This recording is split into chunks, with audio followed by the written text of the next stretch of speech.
Ladies and gentlemen, you're welcome. You all know who we'll have. I'll introduce them later. So can we have a video right now launched? What average business representatives think about your integration? Colleagues, please.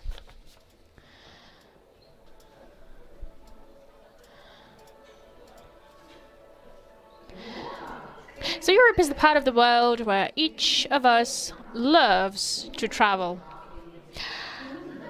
And when we get back home, we always want to change something. Always. In our flat, in our environment, in our enterprise. To make it look like really similar to what we've seen, in any case, European integration is about possibilities. It's about simplification of certain processes. Because our key product is croissants, and if we export it from Ukraine to Europe,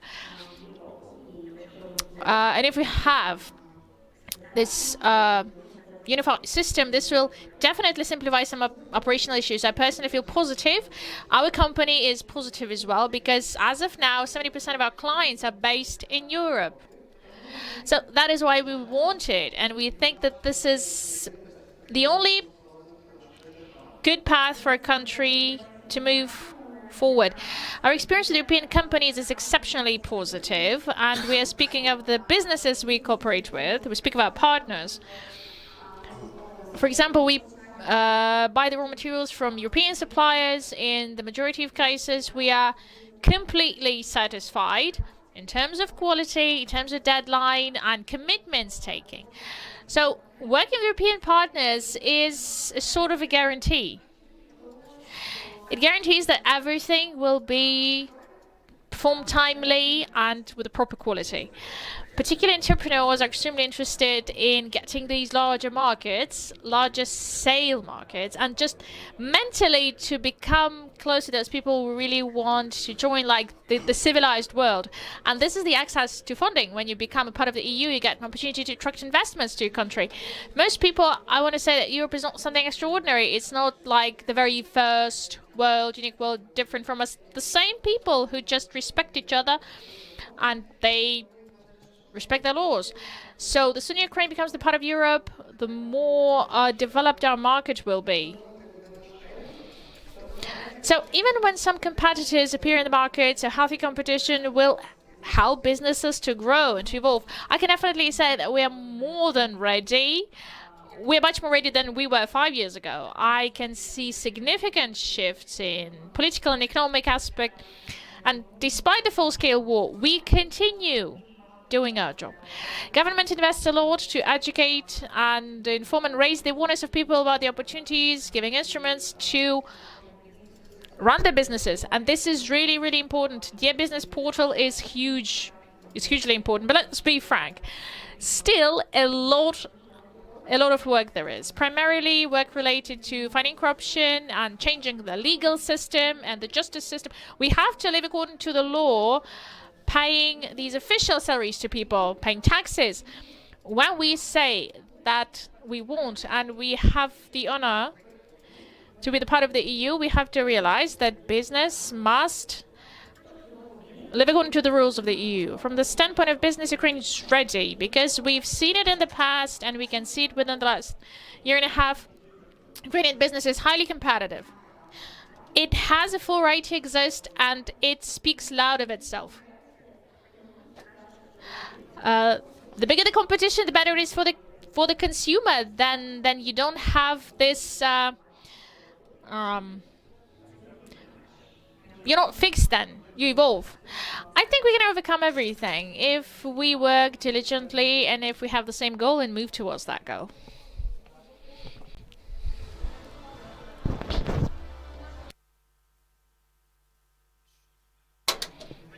Okay, I really like it. I was listening. I want to stress on two statements, and definitely we'll talk about these statements. One quote is that Europeans are the same people as us. Okay. During the discussion, we'll go back to it. Where we are similar, where we have to change. We are more than ready comparing to 5 years ago. Even during the full-scale war, do you actually agree that we have more of that readiness? these are not the only questions we'll discuss today, but before we start, journalists don't have that much of authority. When I'm a moderator, I have certain type of authority and I set the rules. Okay, I will interrupt you. We need to be brief because I was told that this should be a hard talk. It will be hard, 3 minutes per each. So, let us talk about that. How do we move towards the single market? So when we talk about business integration economy, it's not about something adopted elsewhere by legislators. How it's implemented, it's important. Where we can together, feel that we are in the same economic environment. So, in the unified environment. So, Yuliia SVYRYDENKO, first Vice Prime Minister of Ukraine and Minister of Economy. 3 minutes, as I told you, with short introduction. Well, first of all, I'd like you to comment that self-screening that was presented. Ministry of Economy was actively involved. How do you feel, based on the results of what you've analyzed, how much time do we need to feel that we are the same? Just with the legislation, for us to know that we can be ready for this market. So thank you for inviting me to this event. Our entrepreneurs have many questions. I think Ukrainian entrepreneurs are ready. Ukrainian business is ready for European Union. EU has been one of our biggest partners before February 2022, and even now the share is growing in export. And we know that we can adapt, to new conditions, and EU unilaterally took away those duties for Ukrainian products, and Ukrainian entrepreneurs now exported more actively to you. So, for your question, whether Ukraine is ready and our entrepreneurs are ready, yes, we are ready. I think that we already are a part of the EU, frankly. And we are moving towards it because we are a candidate. This is irreversible. We will be the part of the EU, a member of the EU, a member of NATO as well. We will become. So, from the governmental standpoint, it simplifies our tasks. We understand what regulation there is, that we have, what should we ratify or adopt to become a part of that EU market. But on the other hand, there's a nuance. What about the nuance? In Ukraine, we still have the war ongoing. And for us to recover, we have to grow faster than the average pace of European growth is. It will require innovative solutions, which not always will correlate with EU regulations. So there is, for us, it's like an art. It's a sort of an art for us to ensure that we can grow faster than Europe. 2-3%, I mean, because when 29.6 of the downfall and when we have 3% of growth this year, you can easily calculate how many years we do need to come to the pre-war level. We don't have those years. We have to be more determined, more creative, and that is our task today for the government, to find opportunities on the one hand to get this to harmoniously enter the EU. On the other hand, not to be too strict with our entrepreneurs. For them to have these prerequisites for faster growth. And this is a set of other measures. Okay, thank you so much. Thank you for being brief, Miss Yuliia. Rostyslav, SHURMA. So, as everybody knows, Deputy Head of the Presidential Office. Okay, I'm harsh. What is the Presidential Office? Nobody understands what that is. Okay, so let us explain. What is the role of your office in economic integration? What do you see as your task? What do you see as your framework for your authorities? I just wanted to make a joke that Presidential Office, they are responsible for creative solutions. But I won't. Yeah, the Office of Creative Solutions, yes. Yeah, we generate these. A joke, definitely. The Presidential Office is the body that supports the presidential activity, just like in any country. There's a Prime Minister's Office, Presidential Office, or Secretariat. this is what we do. This is the function. We tightly cooperate with government, in particular with Yuliia's bloc in economic policy, the integration policy as well. So I think, well, there was one statement about the comparison of how you can run a business in Ukraine and Europe. So we have a lot of complaints, like it is so hard to do it there, you know, like problems with judiciary and law enforcement. As just a human being, as a businessman, I've been in different markets. Tell me, in the vast majority of segments in Ukraine, even today, it's easier to run business than in Europe. Not in all the segments and sectors, there are exceptions, but mostly when it comes to licensing and permitting activities, regulations, approvals, and so on. So definitely, when we shape our solutions, it's clear that it will be mostly at the expense of private business. Any business, global, national, they can see where it's more interested to be involved, at which markets, in which jurisdictions. So, we have a question. What are the competitive advantages of Ukraine if compared with the EU and EU countries like Poland, Romania, Bulgaria, Hungary, Slovak Republic? Now we practically don't have those competitive advantages. So here's the next question. What can we offer to the European and other businesses to have those competitive advantages? We think we found some. Now, one of the things that's the easy way to start a business. Because, I mean, thanks to DIA, you can register the legal entity very easily. But what about the farm, the electric station, or production company? In some of the European countries, in order to have a permit, documents, you would need to spend 5 to 7 years. No corruption, no, nothing. But there is a lot of procedures in place. Now, Poland has a lot of advantages, but we can be the country number one. As Yuliia said, it's not going to be up to all the standard EU regulations, but we would need to have this jump in order to have fast developments in the first years. Now, what does it relate to?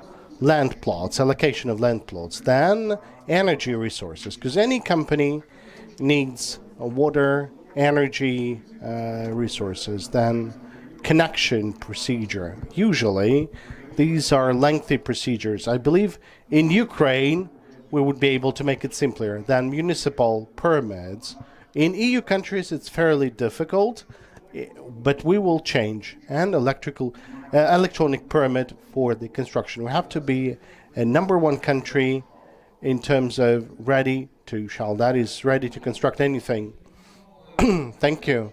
Let me change the precedence, because I think it would be more logical for Kateryna GLAZKOVA, she's the managing director for the Association of Ukrainian Entrepreneurs, to respond, because I want to draw some connections between what Rostyslav has mentioned, because sometimes it can be more difficult in EU, and sometimes our entrepreneurs got used to the fact that you can work easier.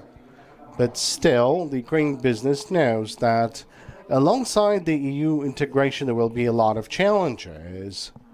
And there would be a need to change the procedures in line for the common EU standards. Well, thank you. Thank you for the chance to represent Ukrainian businesses now. Well, the Ukrainian businesses are already doing that. Of course, there could be questions to small, medium enterprises. We're not thinking about the external market before the war, but now they have no other chance but to select and choose for new partners from outside.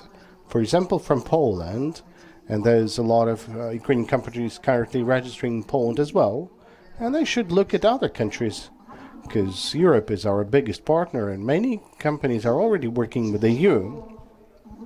On the other hand, it's important to say that this process shall take some time, because some of the companies that are not ready for that, they have to look at their own standards to get the certificates and to be prepared for becoming fully fledged player on the European business community field, but should we kind of draw the bridges or draw the connections? I would like to say a few words about trust and approach to investors. That's very important. Any cooperation, any partnership with the EU requires the trust, because if there would be no trust into Ukraine on behalf of our own business, then, of course, the external investors would not be coming to Ukraine. So whenever we're dealing with all the matters related to the operation of Ukrainian companies that continue with capital investments, with paying taxes and everything, all that is taking place during the war. But let me put it a different way. When there will be wonderful conditions for doing business, for fast development of local companies, then Western companies will come, which is very important. Now, one more thing. The business has to be a subject of the EU accession process, and it's good that we are meeting on the same stage with representatives of the government and the business, because the business will have to leave with this plan, will have to recover, and will have to adjust. So it's important the position of the companies would be taken into account. It could be not the 100% to be implemented under conditions of the Ukrainian business, but still. Okay, LISSITSA. Let's get to the agricultural business. The founder of the Association Ukraine Club of Agricultural Businesses and CEO of the IMK company. Since we're talking about the agricultural sector and the similarities and differences between the Ukrainian and European environment, I have a feeling, as a person who writes a lot about this, that the EU would be ready to open a lot, but as for the agricultural market, I don't think it will make us same as EU. Well, do you think whether the agricultural business is ready to this sort of asymmetric conditions? Well, let's start with who understands the agricultural policy of the European Union in Ukraine. If we take common European policy for Ukrainian agricultural businesses, that's additional money, that's common market, and nobody goes into details. So if we would ask an Ukrainian person, like they would say, we're ready to receive funds, we're ready to get agricultural, to develop agricultural business, but that's not the essence. We are ready, and I fully agree with all the counterparts who mentioned this. We are ready as of today, and we have demonstrated that over the past decade, because we've increased our share in the EU export by many times, and it's already 50% of our agricultural export, and that says that we are ready. Now, there's a differing questions. We're ready now, but whether we'll be ready in 2030, okay, that's about the challenges that not only the Ukrainian agricultural people are facing, but there is a Green Deal that has to be fully implemented by 2030. So the European agricultural workers will have challenges to face. So whenever you're talking to European agricultural workers, they're saying that they're not ready. There's protests in Netherlands and others. We can see what the Polish people are doing to us when they're saying that you have a different cereal or you have a different wheat and you shouldn't go there. No. It's just that the Polish agricultural workers, with all the support, they cannot compete with our agricultural business. Now, that's the truth that everyone knows, and that is why the Poland and other neighbors of Ukraine are violating the common rules of the EU, preventing us to get into the competitive environment. Now, talking about the EU of 2030, we are on equal terms with the Europeans, because they don't know what to do with the European Green Deal, and the same for Ukraine. Because whenever we're talking about Green Deal, and which was the main document for the agricultural policy in the next years to come. We're talking about the reduction of the use of chemicals, a lot of land plots. We're talking about 25% that has to be not used for crops and things like that. Then there's wild animals that we have to take care of. They don't understand how to deal with that. We don't understand to that. So we have a competitive advantage. And I think that will run faster over those 7 years. Now, one question that we need to do now.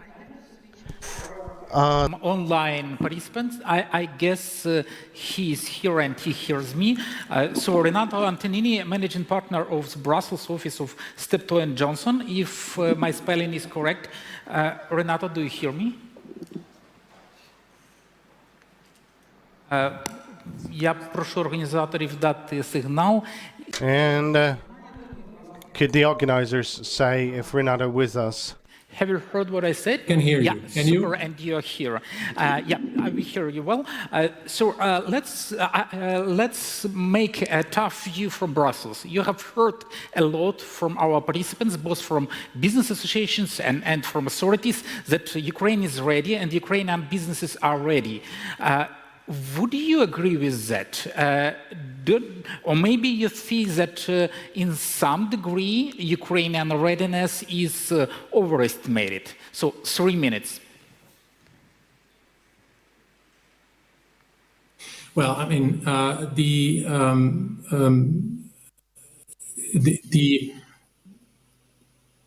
takeaway is of course the perception of readiness is also linked to the capability of understanding the actual impact of certain legislations.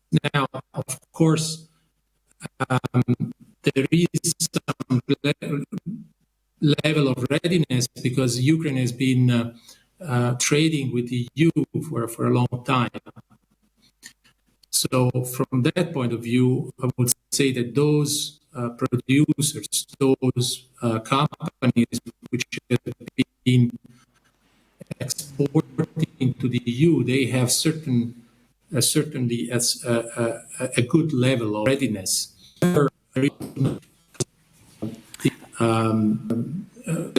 To what you know. Renato, we hardly hear you. I'm afraid that the line is poor, and because your sound is very much jammed. Would you be able to switch, I don't know, to Wi-Fi or like that? Because I hope you hear us well, but you are very jammed. I hear you okay. I will maybe try to switch. Maybe you can go on. Yeah, and I will return to you later, so not to waste time. Yeah, sure. Yeah, thank you. Sorry. So, fellow colleagues, we'll try to return to our guest later on. Let me address the audience. We'll have one more cycle. We'll try to talk and to answer some of my questions, but then I would like the audience to participate. I know that there is representatives of the business from think tanks. So let us together ask questions as for the expectations on our path to EU, and going back to our panelists today and to SVYRYDENKO about the main tool in our relations to the EU, which is currently being prepared, this 50 billion Ukraine facility fund. This is something that we can't see till the very end, as far as I understood, but we have to select how we should be, considering that. Well, we're currently working on the concept note.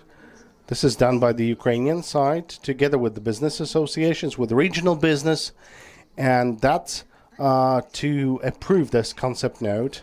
By the end of October, we have to draft that and submit it to the EU. I believe that this document is kind of overestimated from the standpoint of the fact that 50 billion is provided like as one tranche. No, that's not enough to cover the budget deficit and to allocate money to support some of the sectors that shall be creating the boost for the economic development. Because only this year, the budget deficit was 42 billion US dollars. And we're talking about 50 billion per 4 years. So our task is for this Ukrainian facility fund,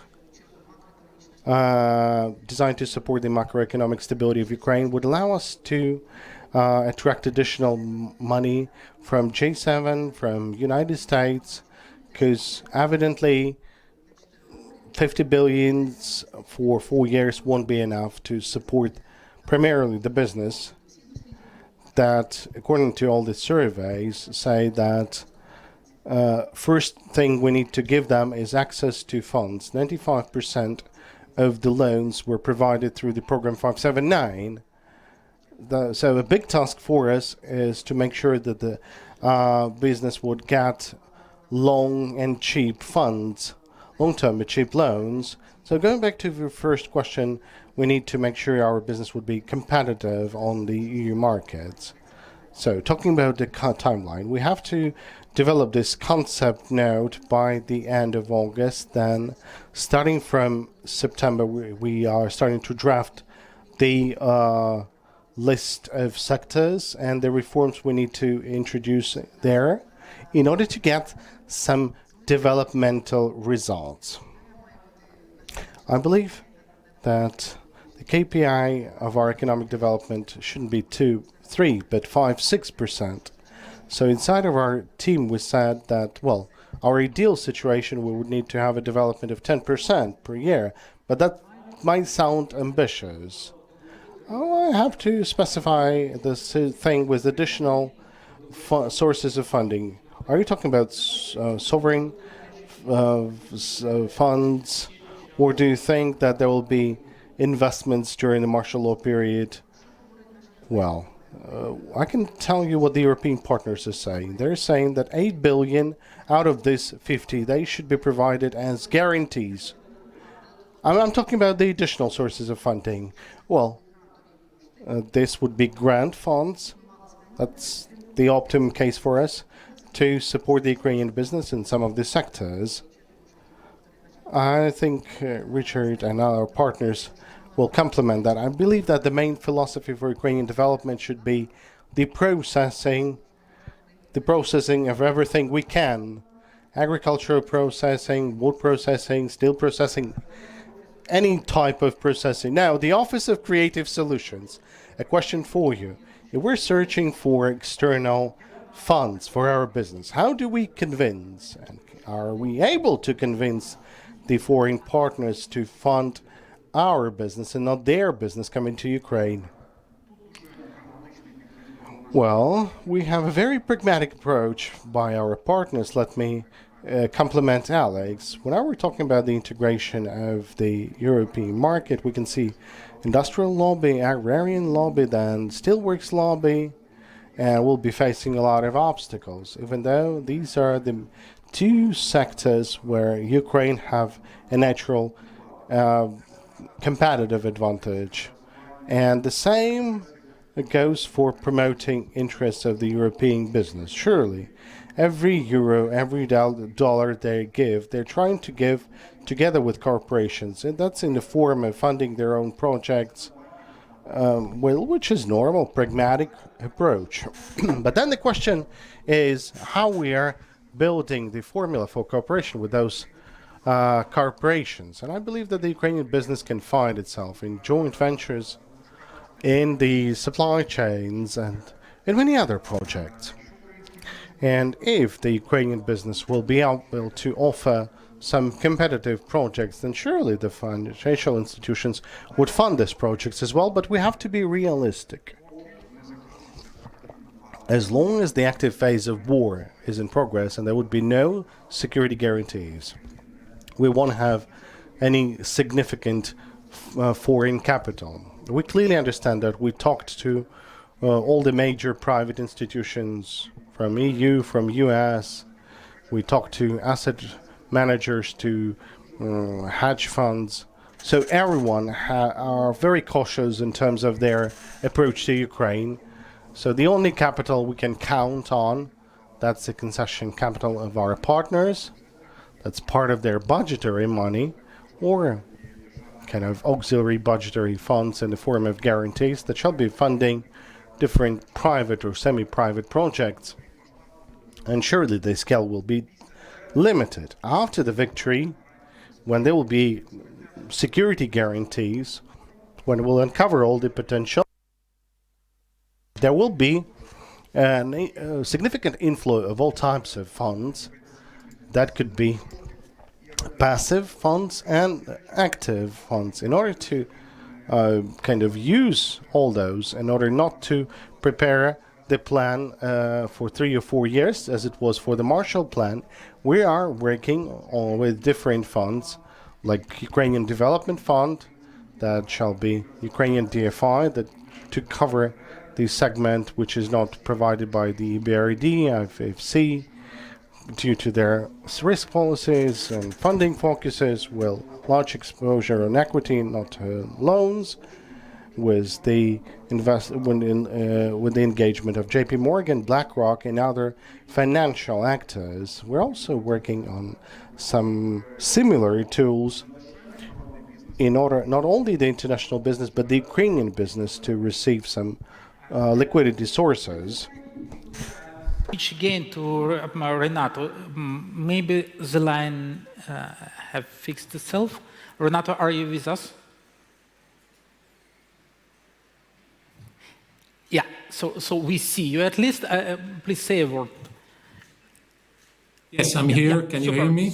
Super, we hear you well. I will return to my initial question, but I will ask you to be very short. So do you see that Ukrainian business is to some degree overestimating its readiness based on how Ukrainian business already do work on the EU market? We have heard what you said, so let's continue from the point where it was interrupted.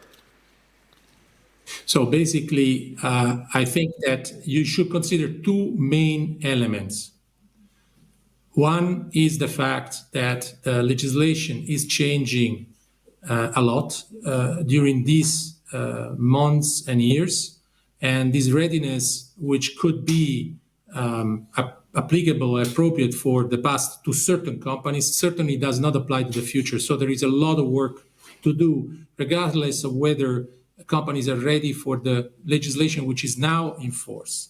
I'm speaking about supply chain legislation, due diligence legislation. There is a lot to talk about. There is no time here. But there is a lot to do. There is a lot of work to do. So I think that Ukrainian businesses should take this occasion of that, where Ukraine is working very hard in a very difficult situation to join the EU as soon as possible, to help out the government by taking initiatives themselves to understand the legislation, understand the future legislation, and try to comply with it, even when it's not yet in force, even when it is not there yet. That is a challenge, not only for Ukraine, for a lot of countries, to be able to anticipate. And if Ukrainian businesses will be able to do that, that will make a big difference. Thank you. Thank you. So we return to our panel. Alex, Alex, as for the agrarians, and talking about connections, as Yuliia have mentioned that we need to have added value products, in my understanding, it happens so that our major export is unprocessed products. So how can we shift that in order to export more of aggressive products with added value? What are we lacking? Do we lack funds? Anything else? And how the EU might help, for example, in the frames of this facility fund? Well, we are lacking 4 things. First is the markets. If the EU or if we shall become a member of the EU, then we can provide not only Europe but other countries with significant level of processed products. So I don't see any problems with that. So the market is first thing. Second, we need project funding because currently the Ukrainian agrarian sector, they don't have a chance to have loans under the mortgage of long-term construction projects for 5-7 years. Because if we start processing, we need long-term loans with a long repayment period. So we need to have project funding better without any mortgages and with certain grace period. Third, we need to think on how to make labor and migration policy in a way that it would be easier to have high qualified labor for Ukraine, and fourth is the technological process or technological progress. It won't come on itself, and in our situation, not only during the times of war, but over the past 30 years, I wouldn't say we have a lot of technical progress in production and processing. So we need to start partnerships with Western companies. If we'll fulfill those 4 aspects, which is possible, then I think in the nearest 10 to 12 years, the level of processing of our products will increase by many times. And you can believe me that European products will be available on the European market. Now, Kateryna, no more bridges, but a philosophic question. Any myth that Ukrainian business have in terms of integration? Now, because you talk to them. Now, do you think there is any misunderstanding on their part? Any myth? Well, the first myth is that, but it's kind of a two-sided one, because on the one hand, there is an expectation that everyone is happy to welcome us because we're from Ukraine and there's places on the shelves and everyone has to cooperate with us. But on the other side, people who are only starting, or the companies that are already starting, they think that nobody's waiting for us and they shouldn't even try. So it's kind of a two-sided story. There is over expectation and there is fears that nobody's waiting for us. Now, what can you do to that? How to deal with that? The main role could be played by different type of institutions that are supporting and promoting the export capabilities of Ukraine, and they make sure that Ukraine is welcomed, to find some formats for Ukrainian products to be represented at the shelves of the European markets. Then our role as the business association, we have to prepare the business to be a fully fledged member. We have to kind of cope with that challenge or fear that nobody's waiting for us, but to provide help, to help with the quality standards, with compliance procedures, to turn into the fully fledged partner, not just a player, but a partner to European counterparts and colleagues on the European markets. Well, and we as the media will have to explain that to the business. But I would like to return to Renato for a very short comment at the end of this round. I hope he hears me well, so I will start this question until he's on the screen. I don't know. Yeah, so you are here. Renato, do you see a real chance that European business would agree to accept Ukraine as a full-fledged member of the EU? Because anyway, it's about money, it's about competition. Yes, no, just 1 minute for an answer. Yeah, I think they would. What happened has impacted a lot the public opinion in Europe, and I think there is a lot of support for Ukraine. And I think that it's very sad the way this has been gained, but certainly Ukraine has gained a lot of support in the EU, and that will also apply to Ukrainian business, which is seen very favorably in the EU. It will be just a matter of making sure that they quickly adapt to a completely different environment, legal environment, and it takes time and a lot of efforts. But there is certainly a welcoming atmosphere in the EU. Thank you very much indeed for that positive assessment. I have to confess that I'm a bit more skeptical. Колеги, я запрошую So I can see Ihor is raising his hand. So please hold him the microphone. Thank you for this interesting session. I have two short questions. First question to Ms. SVYRYDENKO, and the other question to the business. A question to the Vice Prime Minister. When we talked about the accession to the EU, we said that working fast should not affect the decision-making process. And we heard a lot that we were too fast in joining some internationalization. We need to review something. Do you share this point? Because a lot would depend on that in our strategy. A question to business. I don't know, but I'd like to know that there's new standards, business that's very good. We're talking about future, but at the same time, currently on the website of the EU, there's a lot of directives discussed by the business of the EU and third country businesses. So there is a chance to have an impact on these discussions. Do you have any examples of Ukrainian businesses participate in the discussing of the EU legislation? Okay, I'd like to have a straightforward response to that. Well, I believe that we have to be faster with those processes. Surely. There's many concerns that we've already mentioned, that we have to keep in mind the fact that we need to recover. And for that, I agree that we need to liberalization of the labor legislation. We need to have a certain transitionary period for certain regulations, and we have to be very honest about this to our partners during the negotiations. But that shouldn't be an obstacle for our Euro integration endeavors. We have a clear plan, and we have Olga Stefashina here with us. She has already mentioned this, that our task is to start the negotiations and to move faster along the Euro-Atlantic track.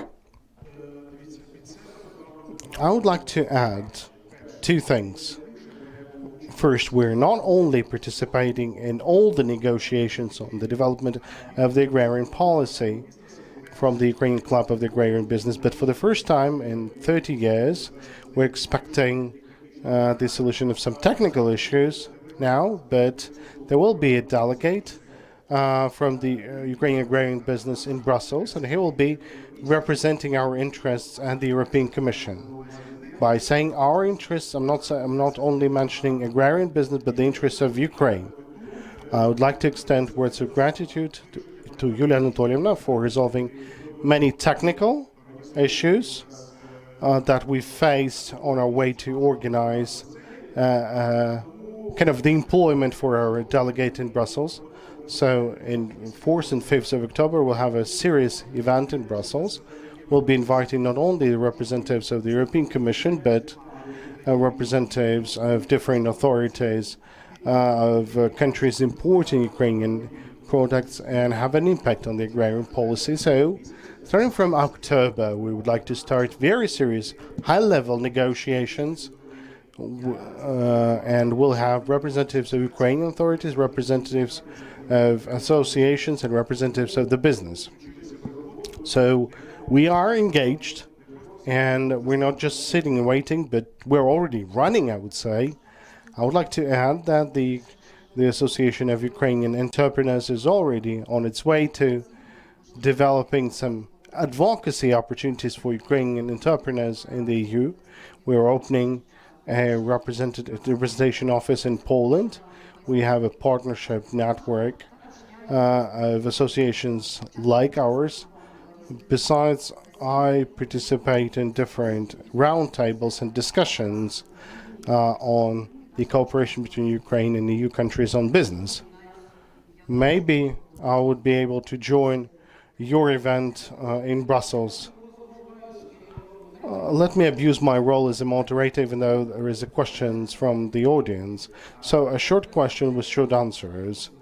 Well, you were saying that our business is far more engaged than in case of the association agreement, but still, we had different thoughts on the first panel about what is the accession negotiation. Some things that this is an adaptation of the EU legislation.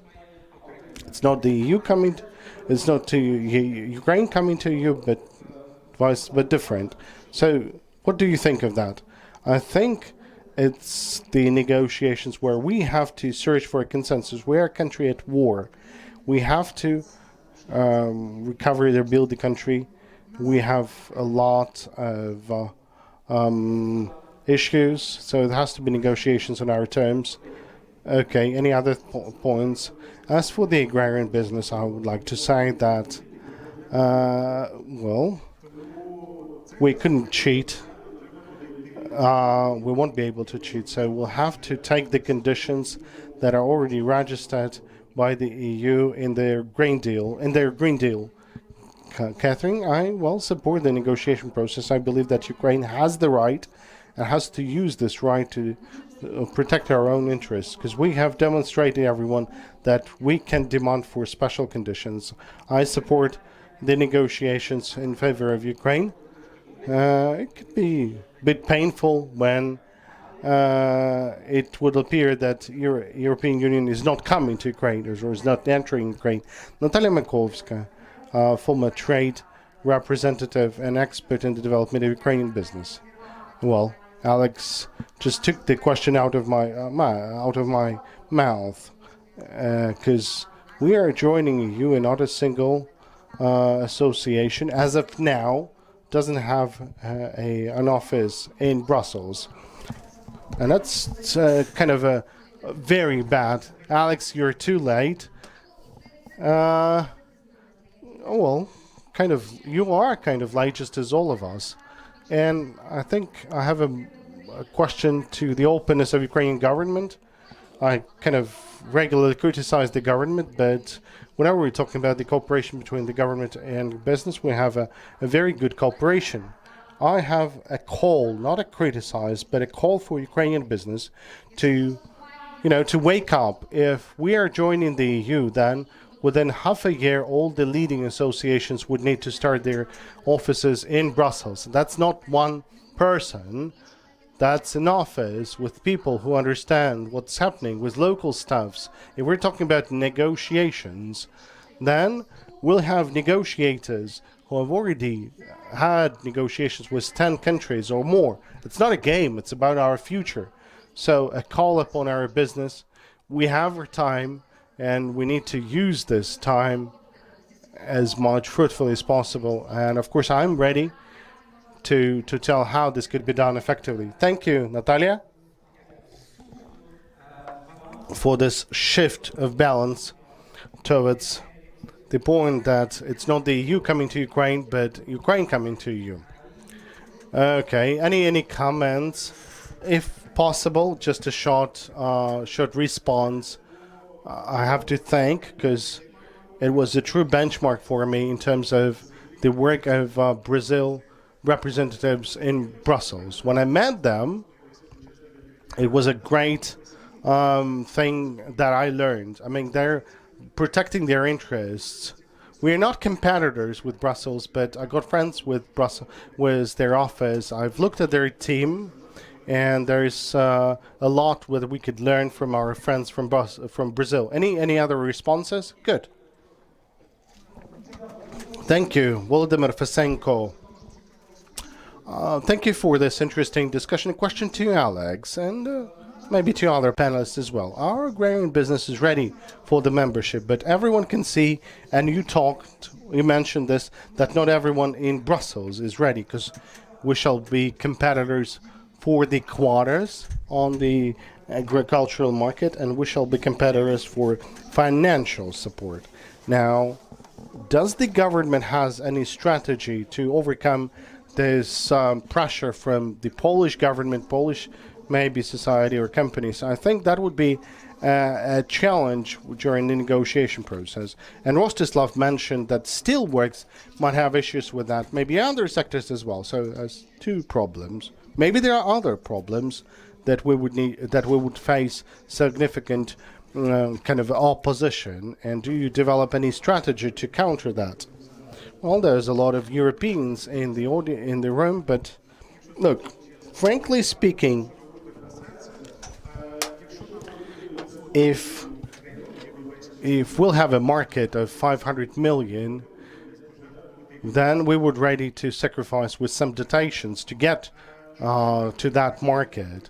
Why are saying that we can sacrifice certain dotations? Because it took 20 years for the EU market, for the EU to reduce 0.3 percent of spendings on the agricultural products. When Ukraine will join with 32 million hectares of agricultural land, will return this 0.3%.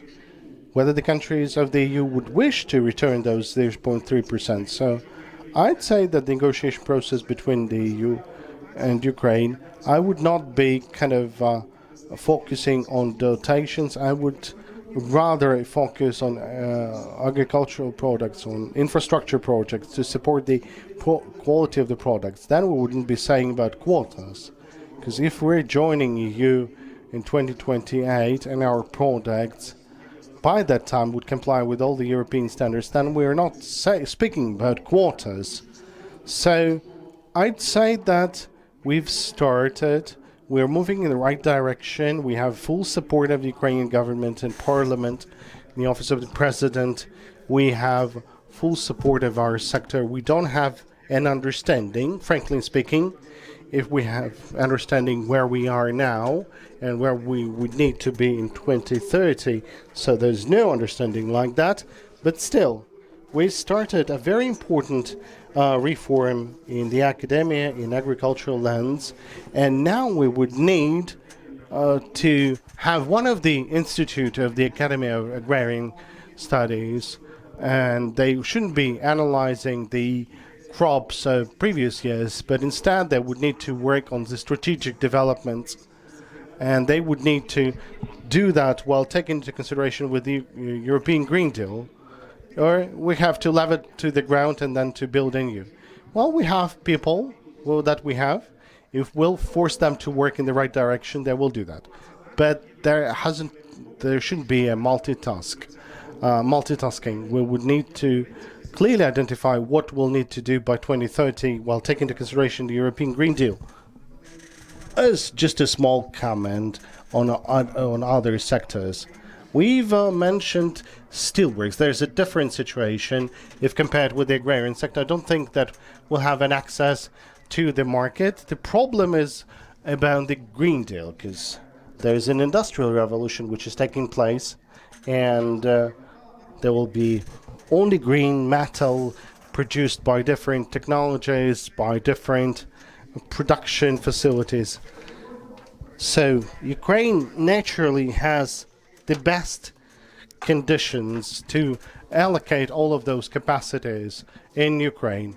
That's a long-term competitiveness and the stability of our economy. The problem is that it's not like an easy business project, because if we take the premium for the risk, well, not a single project will buy off itself. And the European green money are covering the subsidies to the European metal steelwork holdings to subsidize those investments. Should we take a look at the Europe together with Ukraine as the single body, well, the EU is interested in making sure that steel is produced in Ukraine, because that's the cheapest possible steel. It's cheaper than a steel produced in Poland, in Germany, or many others. If we'll do that, your EU will win, but some of the corporations will lose. So it's all about the balance, whether we will be able to convince the European bodies to take an effective decision and not the lobbying decision in the interests of certain industrial groups. is with us. I would like to ask him to comment on this too.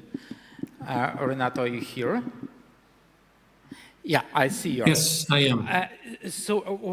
I'd like to ask you to comment what Alex said about possible like special conditions of Ukrainian participation in a joint agriculture market without having these like dotations that are granted to EU member state businesses. Would you say that, or would you suggest that Ukraine should show these intentions from the very beginning? Can it facilitate or speed up our accession, or we should, to your view, insist on equal participation of Ukraine in agricultural policy of the EU? Well, it is certainly a very delicate subject, and indeed, if Ukraine were to propose certain, let's say, accommodating conditions, that would facilitate. As you know, all of this is a form of negotiation. So I think that, in concrete terms, the best should be to, in case you make some concessions, to try to work on other sectors which are going to be, or maybe today are not so important, but they might and they will be important in order to take advantages of any concessions that are made. In other words, the idea is to try to intervene not only on what is already in force, but also what is coming. So the future of the legislation which is being proposed and discussed at this stage at the European Union level, where there can be important impacts not only on agriculture, but also on other sectors. And a follow-up question: do you see, and could you name sectors that are the most difficult, or you expect them to be the most difficult on negotiations to have a joint single market? What aside of agriculture, maybe some services, or if you have some ideas? Well, you know, with the single market, in reality, you will have a sort of one market. So the sectors will not be impacted. What I'm talking about is more which will be adopted at EU level, which will impact, for instance, the supply chain and certain functioning of the business. And that will play an important role during the next decades, and they are in preparation. So I'm sure that the Ukrainian government is looking into a lot of these items. So in reality, to try to answer to your question in concrete terms, once you join the EU, there are no sectors any longer, unless you are making certain concessions, like the Ukraine considering at the moment. But there are certain areas where the legislation is in preparation, and there Ukraine could play a role in trying to obtain certain concessions for area of business which are important, or which they consider could be important in the future. Thank you very much. I'll go back to our panel with a fairly similar question. So let us try to have a brainstorming. Which sectors would be the most difficult for the negotiation process? I can give you one example, one of sectors. I'm not an expert, not a public official, but I would say that there could be problems. I'm talking about transport, because we have this transit visa-free regime, so to say, which is temporary, and I'm not sure that we will have the same after our victory. And I believe that Poland, which is creating obstacles for us in terms of the agricultural import, I don't think that they would support the free access of our transporters to the EU market. Maybe you can offer other sectors. Maybe you would disagree with us. Catherine, maybe we could start from your side. Well, it's hard to add anything to agricultural sector. But except for agricultural sector, I agree with transporters. I think pharmaceuticals could be the other sectors. Alex, talking about the agrarian, anything more specific than that? Well, I don't see too much of a problem with transport. We would simply need to fulfill all of the terms and conditions in the EU. That takes money, but that's not a very significant problem. I don't see any significant challenges. I agree with Catherine. There would be problems with chemistry, with pharmaceuticals, with water consumption. We will be able to, just a couple of words, Rostyslav and Yuliia. Well, I'm looking at this from a different perspective, from the perspective of kind of fight for the investments, because now we have this green transition, and we're talking about the construction of new capacities, and there's no problem with labor. The problem is all about the capital and the possibility of attracting the capital. And from what we can see is that you will have a straightforward policy to localize everything within the existing territory. And Ukraine is an interesting supplier from the standpoint of resources. Yuliia, just a couple of words. I will give you one word. The topic that we haven't raised today, but it's crucially important. I can see the major risks in that. I can see risks in terms of human capital. We have 4 million of Ukrainians currently in Europe.